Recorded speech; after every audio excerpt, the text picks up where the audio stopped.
All right, guys. Today has been a clusterfuck. Anyways, I put this in yesterday, got it in, but my motor mounts I made, they're not quite long enough. With the transmission, I can't get it back any further than here. So we're gonna weld that on, gusset it back, and that'll be that. Should be good, and then we can shove this guy in there, get it up in the air, and build a transmission mount. So the secret I was telling you guys is on here, and it's right here. If you guys are building a mount for a CD09, a Chevy TH400 or TH350 transmission mount bolts right on. So that's 13 bucks instead of hundreds of dollars. So yeah, anyways, let's get started drawing, cutting, making some things.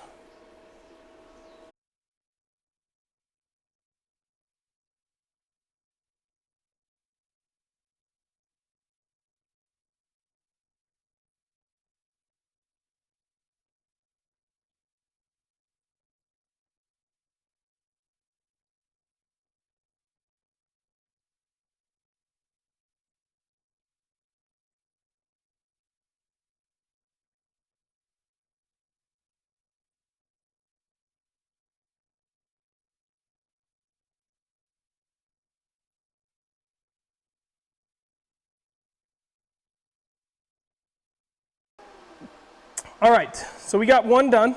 It's all gusseted up and everything. We'll have to pick the car up and do some welding underneath.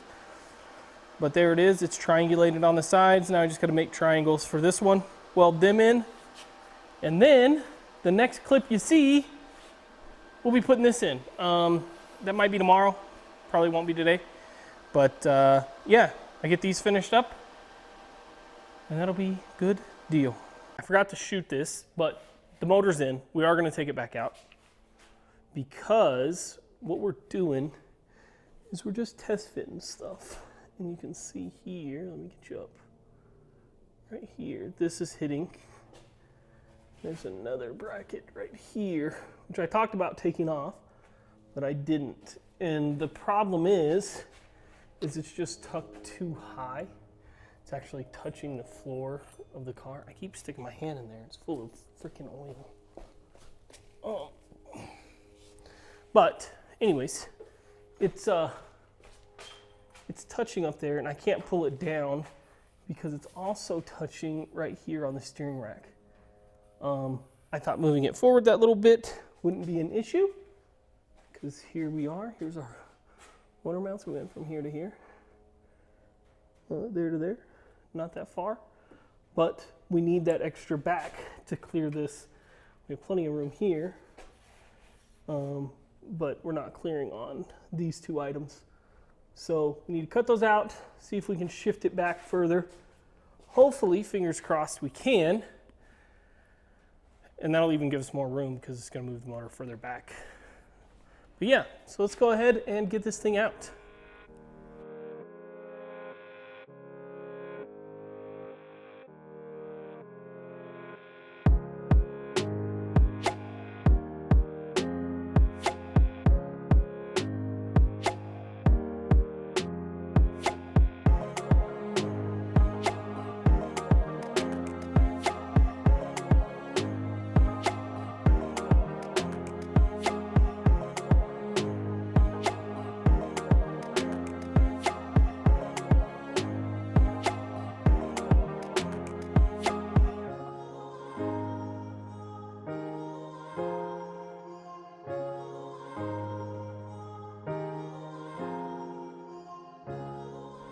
All right, so yesterday, I don't know what the last thing we shot was, but the motor is now out, and here's what we're doing. Let me show you.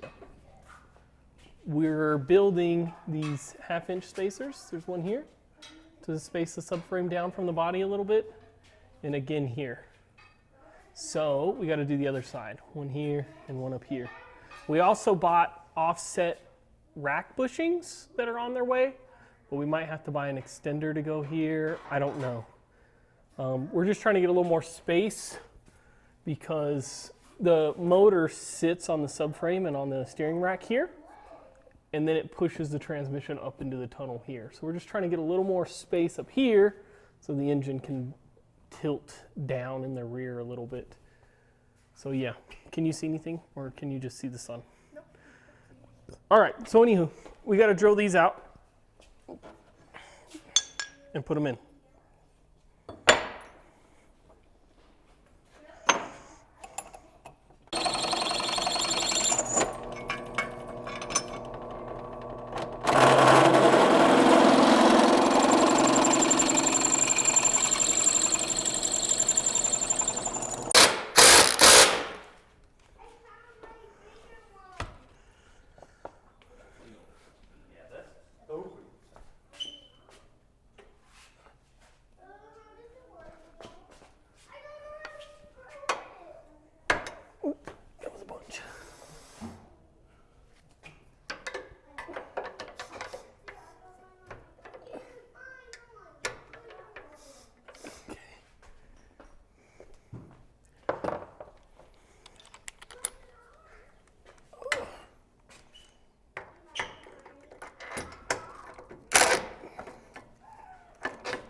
Huh?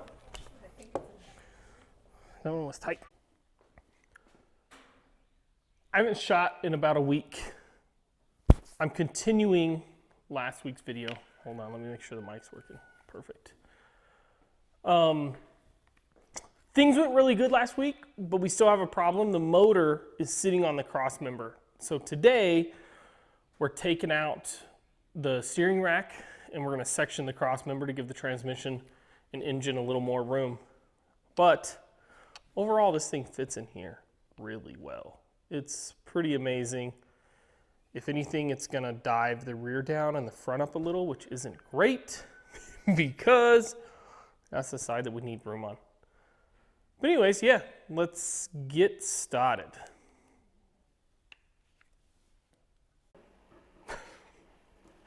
So I unbolted the angle kit, it's off. We're coming down on the car so we can pull the motor.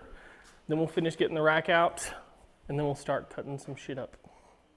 We're gonna be doing our best to drop this steering rack as much as possible. We have offset bushings. I don't know how much that's gonna lower it, but I bought this from GK Tech. It slips onto here. I guess that's as deep as it goes. You tighten it up and then you're able to put your steering shaft on there. And it claims to give you 1 inch to 1.5 inches of adjustment. But even just right here, like that's a bunch. And then you shove that up in there and put this on. You know, however it goes. Might be easier to do it this way. Put it in there and then put it on here. But anyways, whatever, like that. And that gives you this little bit of adjustment so we can drop this down. So we're going ahead and pulling this rack out. So I'm going to pull these two and then we'll slip this guy out one way or the other, whichever direction he'll go.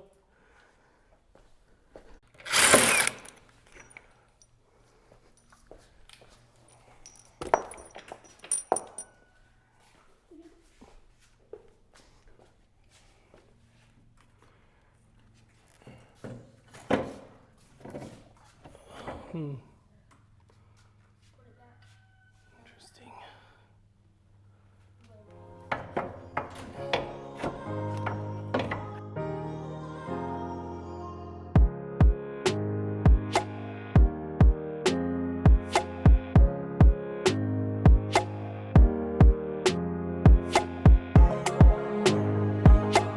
All right, we're getting ready to put the motor in for like the 100th time. We went ahead and sectioned it, painted it up, looks okay. And yeah, now we're gonna, hopefully. For the last. Definitely not for the last time. Oh. Carissa keeps thinking it's the last time, there's not even a clutch in the thing.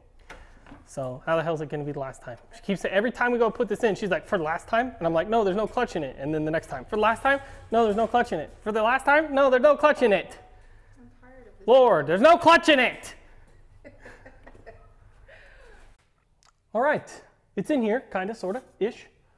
We got lots of room up here now. We sectioned this down about 1/2 inch. Lots of room there. I cut part of the oil pan off. If we need to do more, we can do more, because we could come like all the way back to here, you know. But yeah, that looks pretty good.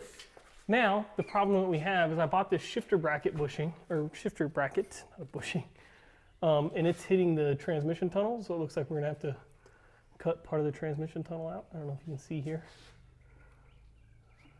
So we're gonna go ahead and lower this. We're gonna take this off, and then we're gonna see our distance here. This is just super low. If we get a straight edge, we put a straight edge across right here, and you can see it's as thick as this lower. So we need to go up quite a bit, and we have quite a bit of up travel. So I think we'll be good as far as going up goes. We just need to get that shifter bracket off and see what it looks like. So we'll go ahead and lower this down a little bit. We have a ratchet strap holding it on the inside.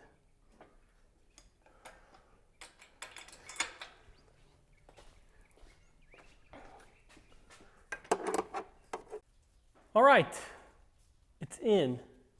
It needs a transmission mount, which we're going to do in the next video. This is the end of the video. We finally have enough clearance. So let's go over everything. We have a 1/2 inch aluminum spacer between the subframe and the body right here. We have a 1/2 inch steel spacer between the motor mount and our motor mount here. And then we sectioned out 1/2 inch of the cross member here. And now, look at that, you can see my fingers all the way through. Lots of room, which is awesome. So yeah, we're waiting on offset rack bushings from Sicky.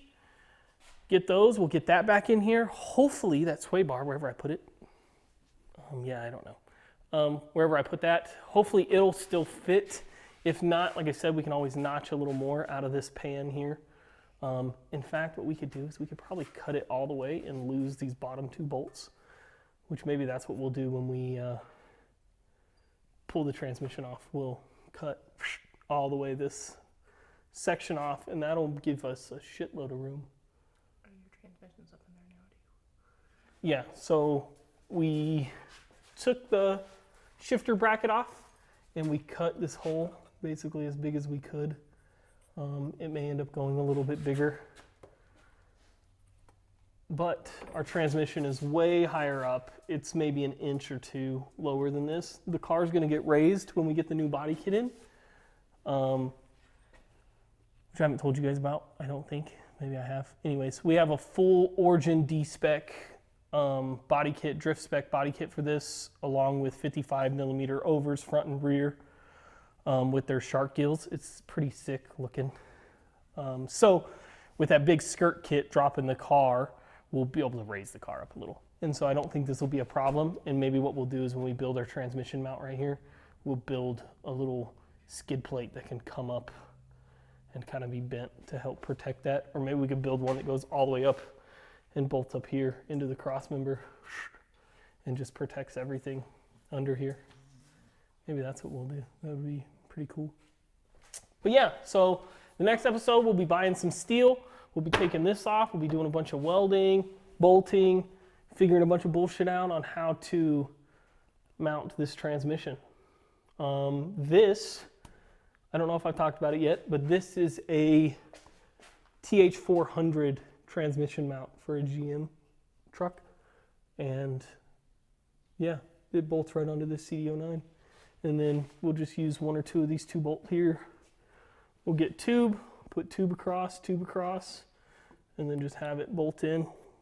And that'll be perfect at this position. This is where we want it to be. So this is where we want everything to be nice and tight.